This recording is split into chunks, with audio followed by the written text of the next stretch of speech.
Guys, it's Boxing Gossip here, and I'm going to do you all a favour. I've just sat through 22 minutes of The Gloves Are Off, Anthony Joshua versus Dominic Breazeale. And my advice is going to be, if you haven't seen it already, to be honest, to be frank, don't bother. It's not a programme that for me adds any hype, any build-up or any attraction to this fight at all. I didn't leave watching this programme with butterflies in my stomach, thinking I cannot wait to watch this fight. I didn't take too much from it. I didn't feel I learned anything that I didn't already know. You know, I've got a few points that I've written down to tell you about, and you know, we'll see what you make of it. But realistically, these are two characters who were both not really doing anything to sell the fight, not really doing anything with explosive television in mind, and it really kind of had me thinking for the entire 22 minutes, where is Dillian Whyte? Where is Dillian Whyte? And, you know, you can understand why Eddie Hearn has signed Dillian Whyte now, because of the fantastic job Dillian Whyte did of building the fight he had with Anthony Joshua, making that a pay-per-view sensation, and to be honest, raising Anthony Joshua's profile as much as he was raising his own.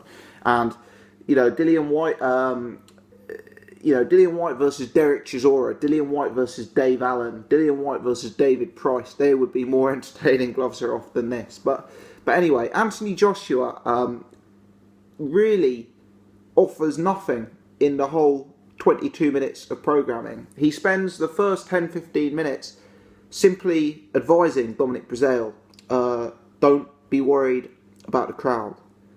Don't be worried about Charles Martin. You know, he doesn't really say anything at all of any substance, probably for the first 15 minutes. At the end, he says that Dominic Breazeale would potentially get past the first round if he's lucky.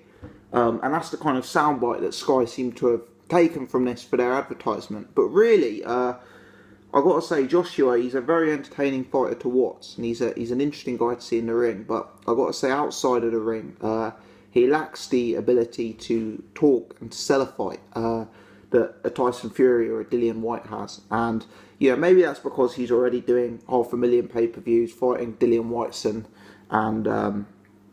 Dominic Breazeale's. We'll have to see. Maybe he doesn't need to sell fights, but you know, for us hardcore fans, staring down the barrel of a Dominic Breazeale fight, a bit of sales would be helpful, let's put it that way.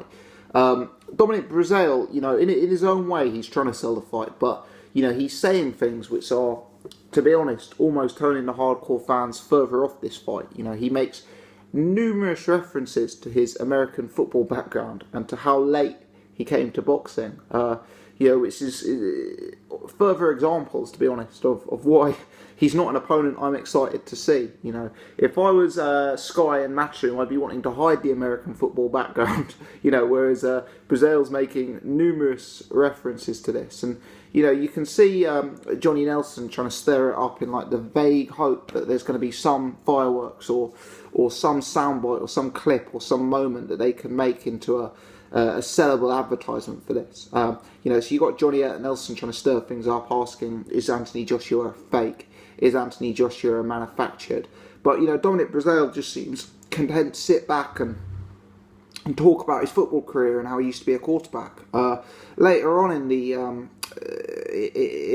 the show, Breazeale makes the pretty bizarre comment that WBC belt means everything, and it's what both he and Anthony Joshua are aiming for. You know, and Deontay Wilder's got that, and it just seems like an odd way. I mean, Breazeale, at least he was saying things. He was doing more than Joshua, because Joshua was pretty much just being silent, and every time Breazeale said about the crowd, Joshua would just pipe up, don't worry about the crowd, you know.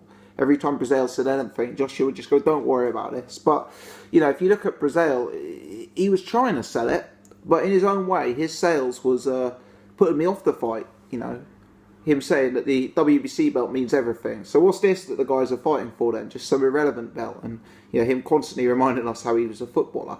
You know, the only thing that I give Breazeale a bit of credit for is, you know, even though he's come to boxing late, even though he probably isn't the most natural boxer, he seems to watch the game, he seems to understand the game. He was talking about Anthony Joshua versus Camarelli in the finals of the Olympics, and he was making some fair points there that was a dubious decision Anthony Joshua got.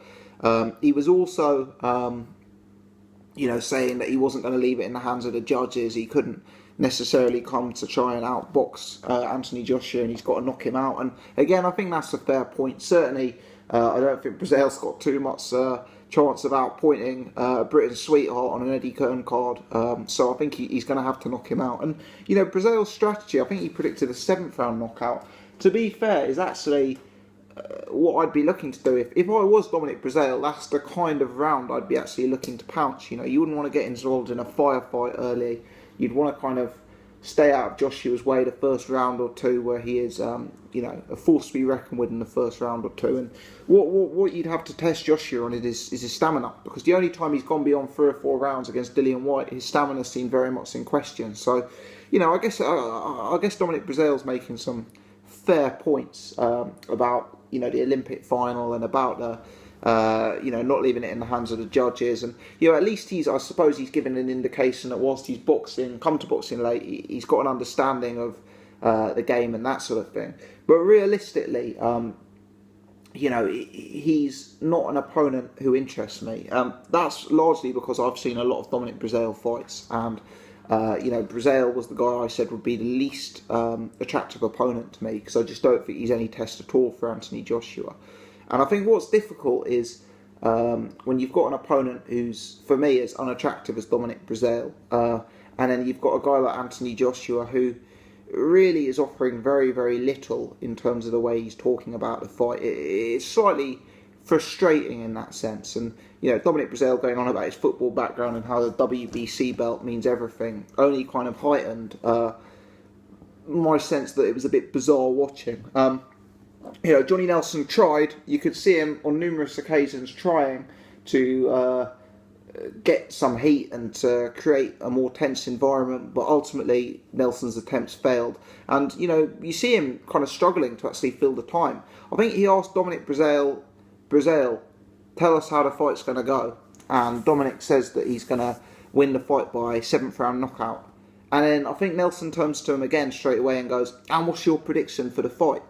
And correct me if I'm wrong on that, but I remember writing it down as I saw it, So either Dominic Breazeale's response was so long-winded he bored Nelson into falling asleep, or Nelson was kind of scrabbling around because he'd ran out of things to say because the chat was so low energy. But he seemed to ask Breazeale the same question twice in a row at that point. Joshua said that Breazeale will potentially get out of the first round, and the second round's the danger round. And to be honest, as much as Anthony Joshua didn't overly impress me in terms of the way he was hyping the fight, you have to give him some credit in the sense that he's probably right. I think Breazeale's very lucky if he gets outside of the first round. Very lucky. I see it as a first round job. And as you guys know, I'm not hugely sold on Anthony Joshua. I don't think he's the greatest of all time. I don't think he's, as good as a lot of people do. But I think, Dominic Breazeale is tailor-made for him and should be a one-round knockout job.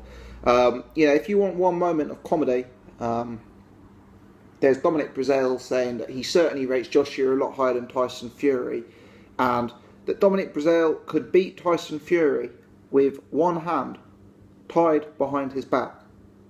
He could beat Tyson Fury with one round tied behind his back. Well, we may come back to that statement after the fight with Anthony Joshua. Let's see how Dominic Breazeale does against Anthony Joshua. Let's see the kind of performance he puts on, and let's see how he looks in that fight. And then perhaps we might do a special and say, based on Dominic Breazeale's performance against Anthony Joshua in their recent fight, would Dominic Breazeale beat Tyson Fury with one hand tied behind his back? And we will see. Maybe the consensus will be that he will. Maybe Breazeale will go and knock Anthony Joshua out. I don't know. I see this fight as very, very easy work. The undercard's heating up. It's becoming a more attractive bill. The opponent for me is very, very disappointing. And the build-up for the fight in particular is also very, very lacking. And I've got to say, it's probably the least excited I've ever been for an Anthony Joshua fight since he turned pro. That's my thoughts. Let me know your thoughts. Feel free to hate below. you know, call me biased, say I've got it all wrong. Let me know. If you really enjoyed this programme, you know, if you really thought this Gloves Are Off was a spectacular bit of programming and has got you really hyped for the fight, I also want to hear from you, because I'd be interested to see where I went wrong here. So leave your comments below. Do give me the thumbs up if you've enjoyed this video. If you're new to the channel, please do subscribe so you can see all my coverage on the rest of the action. Thanks for watching, guys. Cheers.